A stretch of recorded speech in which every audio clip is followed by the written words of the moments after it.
Barnoota keenya har'aatiin gara jecha sagalee jabaatti fuula naanneffannee jirra. Jecha sagalee jabaachuun maal jechuudha? Sagalee jabaachuun gidduu jechaatti dubbifamaan wal fakkaataan lama walitti aanee yoo galee jira ta'ee jecha sagalee jabaa jenneetu waamna jechuudha. Akkuma iskiriinii kana irratti ilaalaa jirtanii jechoonni hundumtuu bakka kanatti kanneen argamanii dubbifamaa lama lama wal fakkaataa isaa gidduu jechaa isaaniitii kan qabanidha. Dubbifamaan lama ta'ee gaafa akkattiin dhufu haala kamiitiin kan nuyi dubbisuu qabnu? Asirratti egaa akkuma argitan halluu adda addaatti qoodeen jira.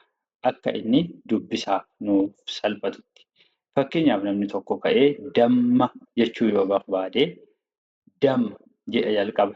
Dam itti aansee ma damma.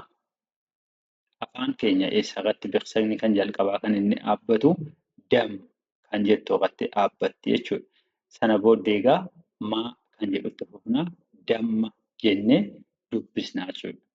Jecha sagalee jabaa egaa akkaataan nuyi itti dubbisnu dubbifamaa jalqabaa birsaga gara jalqabaa keessatti qoodnee kan itti aanu immoo birsaga gama itti aanu keessatti qoodamaniitu jechuudha. Malee dubbifamaan lamaan bakka tokkotti dubbatama miti jechuudha gaafa birsagatti qoodnu. Sababa kanaatiifi dubbifamaan jalqabaa irra butameetu lammaffaa irratti immoo jabaata. Irra butaa wajjiniin garaagarummaa kan isaan uumanii irra butaan dubbifamaa gosa adda addaa lama ta'eetu. Inni kun garuu dubbifamichuma isa irra butameetu deebisees immoo jabeeffama. Sababa kanaatiifi sagalee jabaa jennee waamna jechuudha. Namoonni gama onlaayiniitiin nu biraa barachuu barbaadanii lakkoofsa armaan gadii fayyadamuun nuuf bilbiluu dandeessu. Namoonni chaanaalii kanaaf haaraa taatan sabiskiraayib taasisuun odeeffannoowwan barnootaa wayitaawoo ta'an argadhaa isiniin jenna.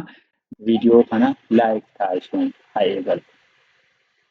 Damma, damma, adda, adda, amma, amma, madda, madda, bakka, bakka, farra, farra, akka, akka, xiyya, xiyya, jibba, jibba, qorra, qorra, tabba, tabba, warra, warra, biyya, biyya, karra, karra, gurra, gurra, dirra, dirra,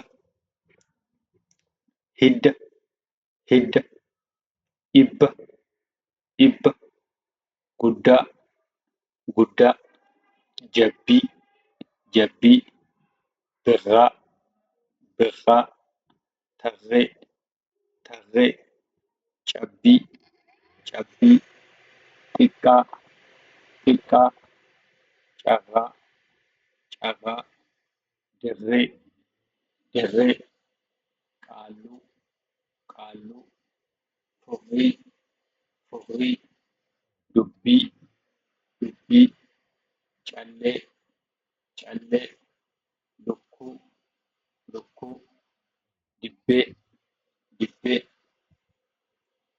cubbuu, cubbuu, lakki, lakki, qawwee, qawwee, foddaa, foddaa, dullaa, dullaa, soddaa, soddaa, surree, surree, cittoo, cittoo, kubbaa, kubbaa, dallaa, dallaa, shittoo, shittoo, duwwaa, duwwaa, giddii, giddii, bokkaa, bokkaa, qullaa, qullaa, lubbuu, lubbuu,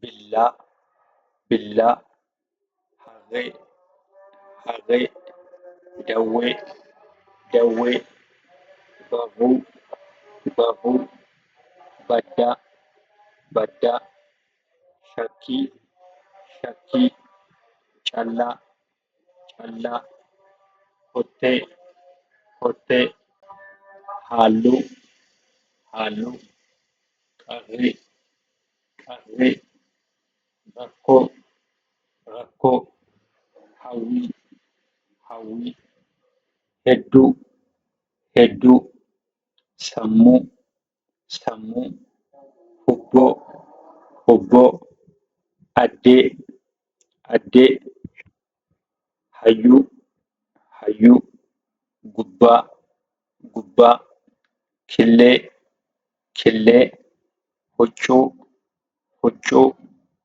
abbaa, abbaa, hiddii, hiddii, callaa, callaa, biyyee, biyyee, hattuu, hattuu, qaccee, qaccee, moggaa, moggaa, lammii, lammii, lakkuu, lakkuu, gidduu, gidduu, hurrii, hurrii, dhoqqee, dhoqqee, fayyaa, fayyaa, waggaa, waggaa, kattaa, kattaa, muddee, muddee, kennaa, kennaa, gayyaa, gayyaa, buttaa, buttaa, kiyyaa, kiyyaa, sayyuu, sayyuu, gammee, gammee, jidduu, jidduu, summii, summii, goommaa, goommaa, kaayyoo, kaayyoo, kuullee, kuullee, rooboo, rooboo,